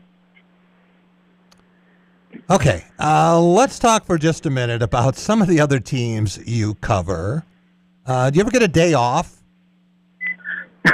Occasionally, yeah. Okay, all right, once in a while. Once in a while, and you even make it back to Michigan occasionally, right? Yes, yeah. I try to get back when I can. I haven't made it recently, but hopefully soon. The next time you're back here, we would love to have you co-host in studio here when you're in Lansing. So you have that open invitation to do that. I want to talk for just a minute about the Houston Rockets and where they are now with all of these moves being made in the NBA at the trade deadline. Where are the Rockets in all this? Yeah, the Rockets stayed very quiet. They're very, their general manager, Raphael Stone, and coach Ime Udoka, they're very committed to this group they have. I mean, you can argue the rationale with that when you bring in Kevin Durant, who obviously has a shorter window. Mm-hmm. But, I mean, losing Fred VanVleet, their point guard, before the year, certainly sets them back, and I think they sort of underestimated how much of a blow that would be, and how Amen Thompson could fill that role. So he is a, very talented packed player for sure. He's just not a pure point guard. Right. And so I think they're sort of in a almost. They think they still have the pieces to contend this year, but they're definitely haven't pushed all in. All right, last thing for you, Chris. I appreciate all your time. Covering the Houston Texans, team that we saw in the playoffs, unlike some, Detroit Lions. What do you make of the Super Bowl matchup? Do you think New England can surprise as the AFC representative? They certainly know a thing or two about winning Super Bowls. Or Seattle with this defense and rejuvenated Sam Darnold and Jackson Smith and Jigba, Kenneth Walker III, will get to the point where even a bad play call from the 1 yard line can't beat them. Yeah, I sort of lean towards the latter. That I think this is whoever won that Seattle Rams game was going to win the Super Bowl, and that was the real showdown. I think this Patriots team, you can't. I mean, Mike Vrabel did a great coaching job, but they've had a lot of good fortune schedule-wise, and C.J. Stroud, the Texans, forgetting how to hold on to the ball, certainly contributed in their playoff game, and I just think Seattle is very strong. Appreciate all your time, Chris. We will get you back on the show again soon. And, hey, maybe I'll see you when the Cougars are playing. Wouldn't it be wild to see a Michigan State-Houston game in the NCAA tournament? Yeah, that would be a great matchup. I think it'd be probably the only way that Izzo and Calvin, who are close, would agree to sort of play each other. Yeah. So, that would be perfect. All right. Thanks so much. We will be right back. And, Rob, we're going to talk about this eyesore, monstrosity, whatever you want to call it.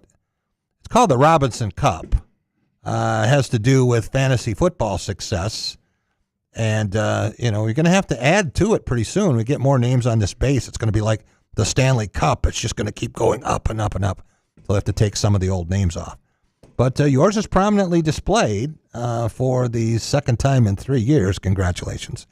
We will talk with Deshaun Tate, our Lansing-bred Atlanta-based basketball savant, about the NBA trading deadline and what's happened in college basketball, especially here at Michigan State. Wasn't a great night to be a Spartan last night. We'll be right back on The Drive with Jack. Jack Ebling here with my good friend Matt Sloan at Graph of Okemos. Some great product here in early 2026. You got it, Jack. Here at Chevy, we have, backed by popular demand, the all-new Bolt. Redesigned and back in full force for us. People are really excited about that vehicle. It did great for us in the past. Great. And then next door, the Nissan Sentra, completely redesigned for that model. Great fuel economy. It's going to be a hot seller for us. Stop and see Matt and the gang at Graph of Okemos. They're making friends. Dean Transportation is looking for compassionate people to join our team of school bus drivers and attendants. Visit deanjobs.com to see all openings. Dean Transportation provides paid training to obtain a commercial driver's license, increased starting pay, comprehensive benefits, and flexible schedules with no weekend shifts. No experience needed. Apply today at deanjobs.com and train for back to school season. That's DEAN jobs.com. Hey, Jack, you love a good gift card. Yes, Jeremy, I do. One North makes it even better. Reload your One North gift card now through January for 15% off and keep those good meals coming. Lunch, dinner, happy hour, covered. Reload it, use it, repeat. One North Kitchen and Bar. Where gift cards keep giving.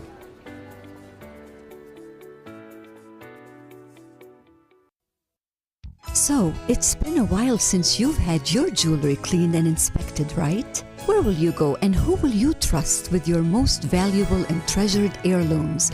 At Meadowar Jewelers' 4 locations in Lansing, Okemos, Jackson, and Portage, jewelry isn't just our job, it's our passion. Each and every piece entrusted in our care is thoroughly inspected by our trained staff against damage or normal wear. And we offer you, our customer, the highest level of quality on repairs and custom designs. Whether it's worn out prongs, channels, or shanks, it's all handled with incredible care. Meadowar Jewelers in Lansing, Okemos, Jackson, and Portage want to help you preserve your memories and offer you options on creating new ones. Come in today for the cleaning and inspection of your jewelry. We continue to work hard every day to earn your confidence and trust.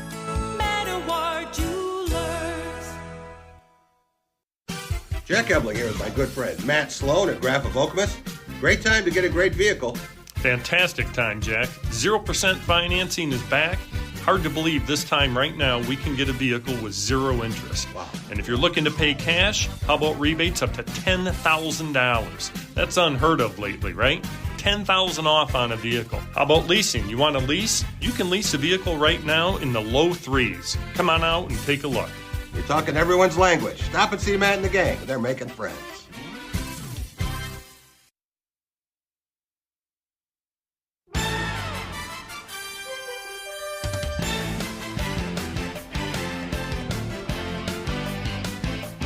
Welcome back. It is the Drive with Jack Spotlight Radio Network. Jack Ebling here with my producer, Boston Rob. Rob, anything you want to tell our viewers, our listeners about the Robinson Cup?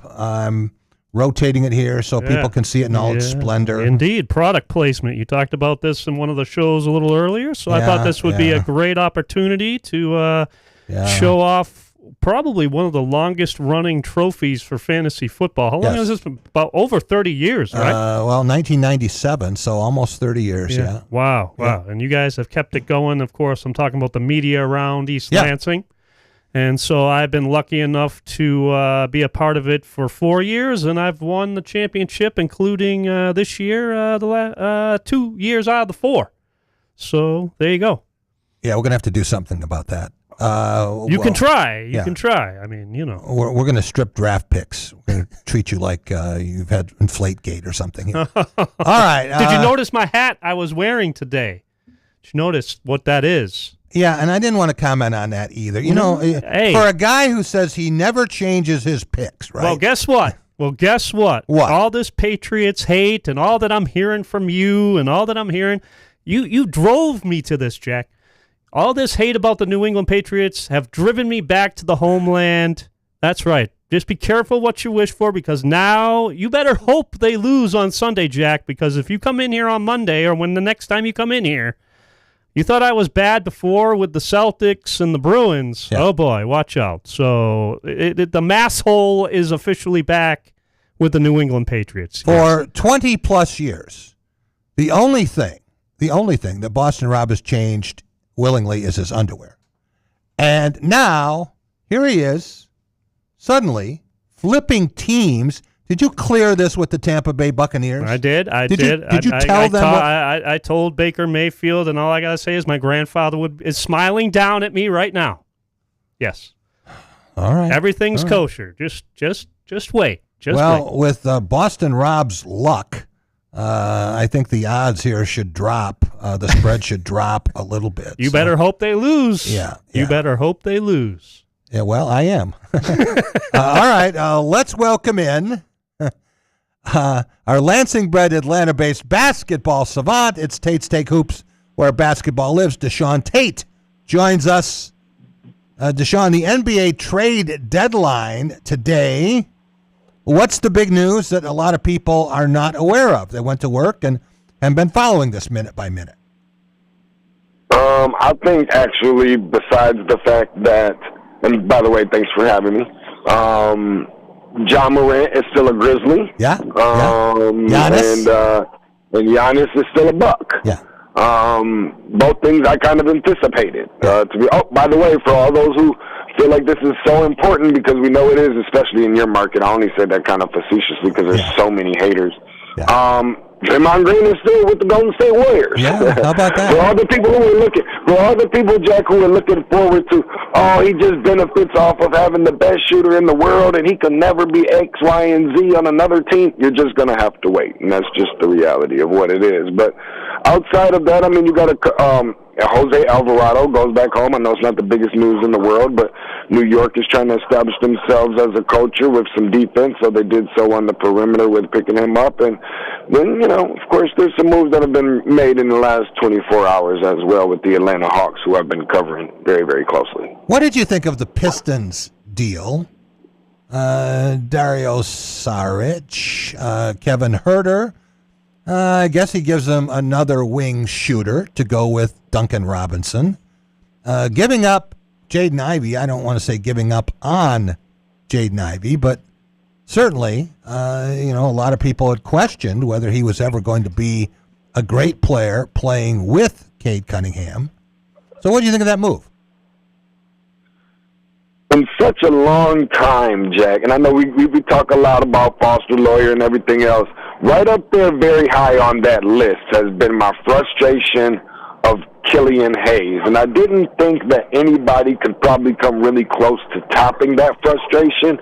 But then they drafted Jaden Ivey. And just, I know that there were some injuries involved, different things like that. I think that this is a win, especially after what transpired with Malik Beasley and under the assumption that they're not going to get him back. So I think that it was good. You surround them with some shooters and, some guys who've been in the league for a little while and not guys that, you don't anticipate is going to get in the game and get any minutes or anything like that. I think it was a win for them, and they just add to what they already have as an established product.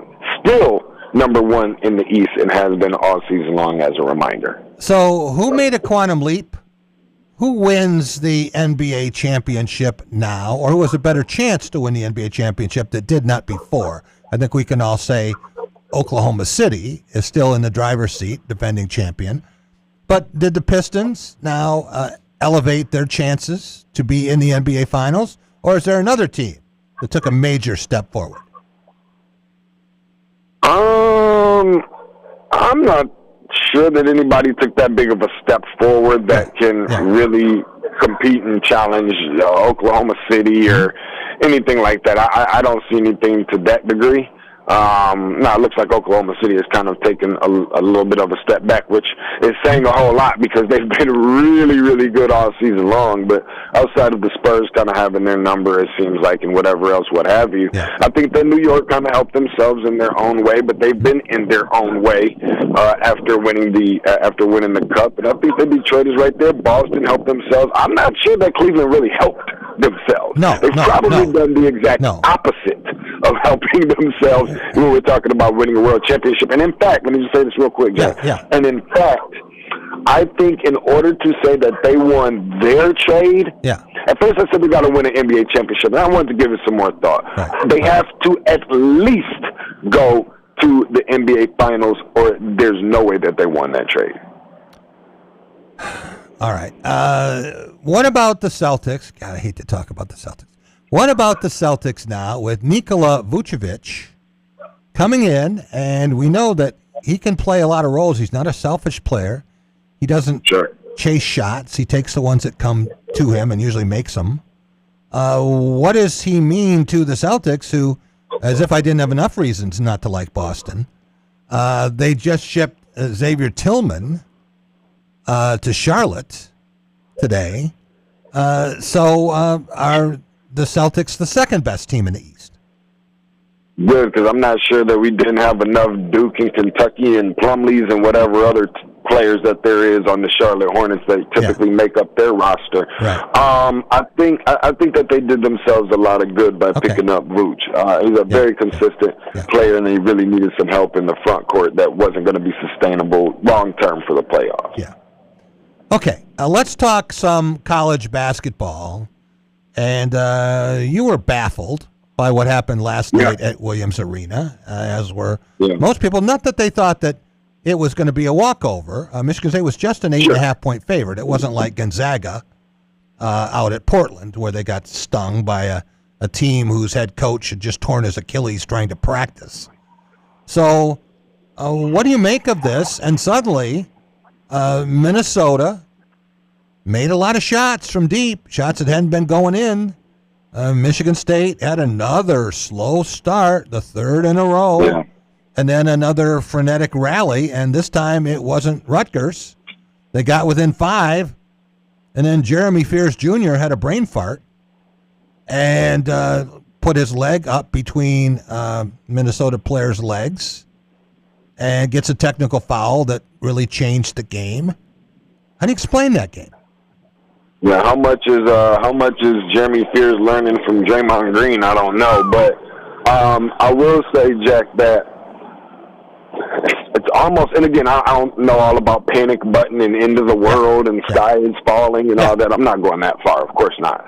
But I do think that some things have to be corrected, and what better time to correct them? Because this is kind of the opposite. We're used to talking about what Michigan State has done all season happening this month. We're used to seeing what we've been seeing happening this month at the beginning of the season. So it seems to be a total flip-flop that's kind of been going on, things that we're not really used to. And I think that they're definitely, after, obviously winning some games. I don't know if Michigan State's kind of smelling itself or whatever, what have you, leading up to this point. But I do think that there needs to be a little bit of some humbling. And I think that Michigan did that. Part of me feels like Michigan took a little piece away from Michigan State, and they showed that in the Minnesota game, where there was some leftover frustrations, maybe some embarrassment, amongst some other things as well. So do I know all of those things? No. But that's kind of the vibe and the feel, and they've got to get it corrected. And I know that there's a lot of talk about so many different things with this team, but A senior, a leader, and Carson Cooper not scoring a basket. That's not looking good. Kohler going in the opposite direction from where he once started. He's among some struggles. Not looking good. They've got some time to get it together, Jack, but they don't have very long because they have a very good Illinois team, I think, coming up on Saturday. Might be the hottest team in the country right now, not named Arizona. Yeah, and I think as good a team as there is in the Big Ten. I don't want to say the best, but I would say Illinois is right there with Michigan, and when Keaton Wagler is playing the way he did in Mackey Arena, they are the best team in the Big Ten. So Michigan State has its work cut out. I'm looking at the ESPN matchup predictor, which does thousands of computer simulations and has never really been a fan of Michigan State, but they still have the Spartans the slightest edge in this, like 50.6% chance. I can tell you that in Las Vegas, Michigan State's going to be an underdog. Yeah, I can see that. I will say that, I think that there's a lot more people that's willing to look past Michigan State's recent struggles and assuming that they'll kind of turn it around quickly and against Illinois than there is people respecting what Illinois has been doing since they've been doing it. I think people are starting to kind of get on board a little bit, but not as much. And some of that I think is because of players that are kind of unknown. We know about the full international roster with the exception of Colin Boswell, who I think, and I don't know if he's still in injury status or not, but they didn't take a step back without him. And for much of this team that I assumed would be primarily based around the success of Peja Stojakovic's son, Andrei Stojakovic. It hasn't been just him either. So I think that it's just been really good. You're talking about some of the best coaching jobs in America that anybody has done. I'm not sure anybody's done a better coaching job or right there in that conversation at this point over there in Champaign. Yeah, Brad Underwood, maybe his best coaching job. No question about that. I have to ask you about Jeremy Fears and where he is now mentally.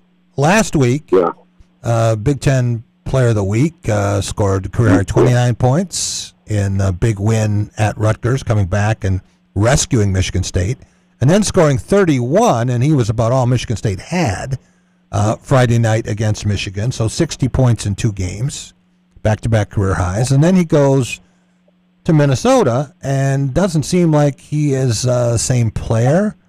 Follows up on some antics that were highly criticized and scrutinized by Dusty May and makes May's point for him. And now there are people saying, well, he should be suspended. He will be suspended. No news on that. But Tom Izzo's talking about some sort of a disciplinary action or something to try to get Jeremy back. How do you handle this? You definitely continue to be the same Izzo that you've been and not trying to, kind of cut corners and show the favoritism. We know what he means to this team. Sometimes I think some of the talk about, and we get it, he's from Joliet, Illinois, right out of Chicago and plays with the chip, and everybody loves that about him, and I do just as much as everybody else. But a big part of the humbling comes behind this. I think sometimes all the talk about the comparisons to Mateen Cleat, sometimes some of that stuff kind of gets to you a little bit. And again, I'm not telling you things that I know, but I told you this, I believe, a year ago, that there were just some little things that I just didn't always love about him. Talking to the crowd when free throws were being shot to someone else, and just, I get it, pumping up the crowd, and I get that, I really do. And that really gets everybody going. I remember watching him, Deshaun, when he was an AAU player or before he came to Michigan State. Yes, but not in full game mode where I saw this. Okay. I was going to say, because I've heard 2 theories on this, and I have no idea which one is right. I'm going to ask Tom tonight. But I have heard that, this is who he is. He was always this guy. From the time he started playing basketball. This is Jeremy Fears Jr. And then I've heard that it's more. It's been ratcheted up lately. Sure. Someone even used the term PTSD post-shooting that, sometimes psychologically, when you nearly lose your life, things change a little bit. I have no idea. That seems to be a reach to me, but I'm not going to rule anything out. I just know that something has to change. And the movement last night, when his team was on its way back to take the lead, was selfish and self-defeating and may have cost his team a championship. So something has to change, and I know Tom Izzo is of the mindset that if he has to sit him, if he has to, and maybe it doesn't help his team. It's going to hurt his team, obviously, for whatever minutes that is, but it helps Jeremy Fears in the long run. He's willing to take that hit. Yeah, you prove your points early if your time is whole right now, because you don't want this thing to kind of continue to snowball, and then when there's a game where it's win or go home and stay home until your junior year, then it starts to kind of play a part. So I can't speak as much. I kind of side with you on the whole thing as far as the shooting and all that kind of stuff. Whatever, no excuses, but. There's a lot that comes. The point guard position at this particular program means so much. We're trying to. It has to be hammered home that we're trying to put a banner in the ceiling. It's been a long time. This is one of the closer times that you'll probably, have gotten in a little while. And we're talking about leadership now. We're talking about leadership, and that's what your point guards do, and he's done that in some ways. And I don't hate everything about what he has been doing. I love the fiery and the chippy and all that, but some of it is just a little bit too much. And when you start costing games, that's just too far. Yeah, exactly. All right. Want to ask you about Lansing Sexton. You're a Lansing guy. You watched a lot of Lansing Sexton basketball. You know about the proud tradition. You know about the state championships back 60 years, 65 years. You know about the championships a little more than a decade ago with Carlton Valentine's teams, with Denzel and Brent Forbes and the five guys who went on and played college basketball. Do you know what Keyshawn Somerville has done at Lansing Sexton? Are you aware of his accomplishments? Not exactly. I did see that there was something on the news about it. I didn't get a chance to check it out all the way, but they've been looking really, really good. I do know that much. A buddy of mine that I went to school with is coaching over there, and obviously my cousin and Anthony Brandon, who you met at one point in time, is over there doing some really great things. Shout out to him, doing a fantastic job. And we all know how difficult. Let me make sure I say this, Jack, because this is the reality. Forget about just, Sexton or whatever. Public schools around the country, everybody's running and going and paying attention to the prep schools and all these other things, and it's all about the money. It's hard to find kids that are doing great things at public schools, and the talent around the mid-Michigan area has dropped so significantly. To see somebody doing such great things, I think is fantastic. Well, you talk about somebody looking really, really good. Keyshawn Somerville is doing exactly that, sitting across from me right now in studio. And, Deshaun, did you have a letter jacket from Lansing Waverly? I did not. Well, I can't wait till you see this on the video. Okay. And if anyone, let your friends know, because this is the most spectacular letter jacket I have ever seen. Okay? Sure. This is the Keys to the City jacket. It has Keyshawn's image on the left breast. It has a gigantic red S on the right side. The career points record, 1,712 and climbing. Division I scholarship offers. I mean, we could stay here all day and just talk about the jacket. Right. I just want to be able to put on a jacket like that and go back to Detroit Redford Union and make people guess, who I stole it from. But say hello to Keyshawn Somerville, Deshaun, because you're going to be hearing about him for a long time. Yeah, and I'm going to make sure I go back and do my homework. Apologies that I haven't, unless he knows somebody that wants to babysit this 3-year-old so I can check him out a little bit more often.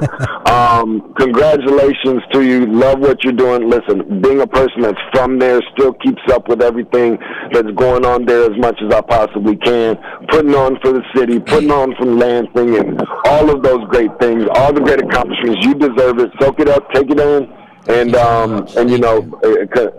absolutely, and don't take any of it for granted. Continue to go out there and put your best foot forward, and continue to be successful, not only on the court but also in the classroom. Now I guess, Jack, I'm gonna have to get on this flight, Jack, and make my way up there to go check out Sexton. Sure. Absolutely, absolutely. And you know what else you're gonna have to do at some point? You're gonna have to do a podcast about guys like Keyshawn Somerville who do it right. Would love to. It's all about the team. When the last second shot from beyond midcourt, it's not about him. It's about the win. For sure. Right? So talk about the proper perspective. Deshaun, we're going to let you go here, and we have Keyshawn here, so we're going to talk about his amazing accomplishments. And he has his video crew here today. Mm-hmm. You want to talk a little bit about what you're doing now with this, and we've been watching for a while. Just starting a documentary. I started it when we were, I think, freshman year. Yeah. Going into the summer, I think, and we had stopped for a little bit just to regroup and replan it, and so now maybe like last year we picked it back up, and we have about maybe like 9 episodes right now on YouTube, and we're just growing daily and. Just getting my name out there as much as possible, and just super grateful to have a friend and a brother like Reese, who's my cameraman. Just super, super grateful. Yeah. And just amazing. So let's stay with the jacket for just a second. Mm-hmm. Was this all your inspiration? Did you take suggestions? Did you have a designer? What's so crazy is that my dad surprised me with this after I broke the school record. He would always talk about it, like when I was growing up, like he always wanted me to have a nice like Letterman jacket, and when I seen it, I couldn't even explain like my expressions because it was so much detail and like all the accomplishments on one jacket. Yeah. And just wait to see the back of it though. The back is way better. Yeah, insane. Okay, can you stand up and let us take a look at it? Yeah. I did not get a chance to see. Oh my goodness. We are the Dubs. Showtime Key. That's the nickname, right? Okay, fantastic. It's insane. I think that is the Letterman jacket of the year. Oh, yeah. Rob. If there's a better one, I want to see it. If there's a guy who has meant more to his team this year, I want to see it. Can you talk about what Sexton has done this year as a team? Yeah, I'm glad I'm going to answer that question because, I want more people to know about the team instead of just one player. But the team, we have done so much. We are currently 17-2, the best record since 2012, since Zell and Brandon, all of them were there. Yeah. Shout out to them. But, we've done a lot. We about to win our conference championship. Yeah. We've beat high-ranked teams this year. We went to Detroit 3-4 times, beat top-ranked teams down there. And one big thing I could say about our basketball team is that our brotherhood is so insane. Like, if one of us sees someone like fall down, we all gonna be there to pick them back up. Yeah, we all got each other's back. It's just like it's more than basketball for us, for sure. And like the coaching staff is just like outside of basketball, they're always just there for us. I'm gonna make you an offer, okay? Mm-hmm. And you can share this with your teammates or not, and you keep it to yourself. You guys win the state championship. We're going to bring everybody in here, okay? Oh, yeah. And we're going to have the salute to Sexton. Yes, that'd be an incredible thing to do. And, to piggyback off the state championship, we were 1 game away from states last year. Yeah. And, that just added fuel to the fire. And, me and 7 other seniors or 6 other seniors we're just very, very hungry to get back out there and, get over that hump from last year. Yeah. All right, let's talk about some of the individual things. Okay. And the scoring record. Yeah. When did you know what it was and that you had a chance to break it? What's so crazy is, I didn't realize what I could do until maybe a week or 2 before I broke the record. Yeah. Like the athletic director, Anthony Brandon, he came to me and was like, yo, you're really close. And, my dad told me when I came back home that same day, And I'm like, wow, like I think I was maybe 70 or 60 points away, I think. You didn't know till then. It wasn't a long build-up to it. Yeah, it was a long build-up. And, it wasn't on my mind until they told me. But, I really don't like to have that type of stuff on my mind because then, like, if I go 4 shots and then, stuff's not falling, it's just a mental game. But, yeah, so when I found that out, it was just like, whoa, like I'm actually that close to making history for a long time. So when you made the shot and you had the record, what happened? Who have you heard from? Imagine a lot of people congratulating you. And how do you keep from getting a big head? Just staying true to where I came from. I think last time I was on here, I was talking about that a lot. I feel like nowadays when the NIL and the college athletes, like I feel like a lot of people get big headed, but who I've heard from, a lot of family members, a lot of OGs from back in the day when they played, Coach Herner from Sexton back in the day. Just a lot of, legendary greats that walked through those halls. Hear from Denzel? No, I haven't heard from Denzel, but I heard from his dad. Okay. Yeah, those guys are pretty busy and what they're doing. So it was good to hear from him and, just a lot of support from all over the school, just super blessed. All right, let's break down your game. First of all, your size is? I am 5'10" currently. Okay. But we could say 5'11" if we You're wanted taller to. than Tom Izzo? Oh, yeah. Yeah? A couple inches taller. And your weight right now? I am currently 153 pounds. 153? Yes. Have you put on weight? I know you've added strength. Oh, yeah, for sure. Last year I was 135 pounds. Wow. Yeah. This summer was just eating and working out. So are you eventually going to be like 5'10", 170, 175? Could you get that big? Yeah, I can get that big for sure. This next time I go to the Wright College program, I'm sure they'll put me on some more muscle. So let's talk about that for a second. There aren't many guys who have done what you have done, and we're asking these questions now. What about recruiting? What it's about? We know you have offers. Yeah. Who has offered you? Okay. Let's see. We have Kent State. We have Cleveland State. We have who else do we have? I'm trying to go down the list. When people ask, it's kind of hard to remember. I've been talking to Oakland a lot, heavily. Central State, which was the HBCU, offered me like last year. I have to call Greg Campy and tell him that he's missing out if he doesn't get you. Coach Campy, if you could hear this, I really, really would love to be a Grizz, but that's a different conversation. But shoot, where else do we have? Kent State, I think I mentioned. So just a couple offers on the floor, just trying to talk to my parents about where I should go in the right program and where I could go and contribute. Academics matter to you. Yes. You're not just a jock. Yes, got to be. Academics. Well-rounded. Yes, well-rounded. Parents taught me really well. What would you like to do when you've made your last shot? What would you like to do for the rest of your life? What do you mean, like after like as a career? Oh, as a post career? basketball. Post basketball. That's a good question. I was just talking to my dad about that. Do you want to coach? Do you want to stay in the game? Would you like to go into business, broadcasting? What? I always knew that I could inspire a lot of people with the game of basketball, but I always wondered if I didn't get blessed with the game of basketball, what could I do to inspire the community? So I do probably want to get into like something else, maybe like an entrepreneur, like my own business. Like run for mayor of Lansing someday? Who knows? Like just something sort of away from basketball, even though I love it so much. Yeah. I just want to see what I could do without basketball first, and then if that works out, then maybe in the future go back to be a coach or something. I just want to see what I could do without basketball for a little minute, Keyshawn, how important is faith to you? Faith means a lot. You gotta have faith. You gotta believe in yourself that you could do things, because without faith, it's gonna be kind of hard to step into whatever you want to get into. You gotta believe in yourself, and the faith.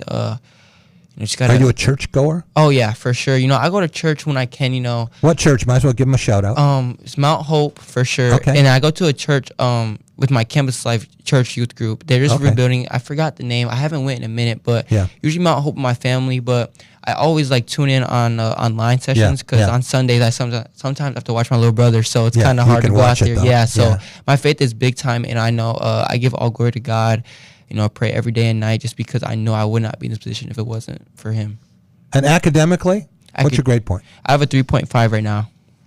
Favorite teacher you have had in your academic career? Favorite teacher. Don't worry about insulting them. You don't have to list everyone. Just give me one or two. I'd say either Mr. Moulton or Miss Lovett. Okay. Yeah. But the thing is, I do online right now, but I did 2 years in person, so I'm going off the 2 years I have based off there. Okay. And how important have your coaches been? Is there a coach at some point who really made a difference to you? Shout out to Coach Beard, because first for him, because my buddy Dale Beard. Because when I first came into Sexton, I was a 5'7", 125-pound little kid. Yeah. Telling him how good of a player I am, and he believed in me, and he started me as a freshman. Yeah. And I wouldn't have got the leading scoring record if it wasn't for him. I averaged, I think, 15. He's the guy who taught Magic Johnson how to play basketball. No, that's not true. Yeah, but they're very, very close. They're very, very close, and he always talks about Magic and all that. But another shout out to Coach Skeet, Coach Fathead. Oh, his name's Coach Jackson. We call him Coach Fathead for his nickname. And why?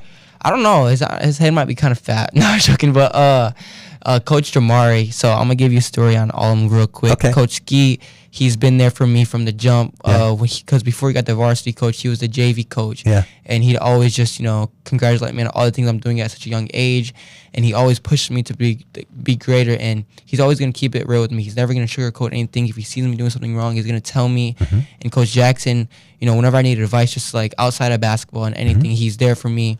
And Coach Jamari, I need to give him the biggest shout out, because he's one of the assistant coaches, and every day before a game we get up shots, or the night before. And ever since I was a freshman, we've been doing the same routine, and it works. So there's what is that routine? So we go to the gym, we stretch, free throws, get shots up, just getting that the reps, because the reps is what's really important. Right. Your best basketball moment is? Probably, I'd say that shot from last year. Yeah, that half-court shot. Famous shot. Yeah, that was insane. Yeah. When you let that go, did you know, I think this is good? Nah, I'm gonna keep it real. I did not. I just shot it. I just shot it and was hoping it went in. But when I seen it get close to the rim, I'm like, wait a minute.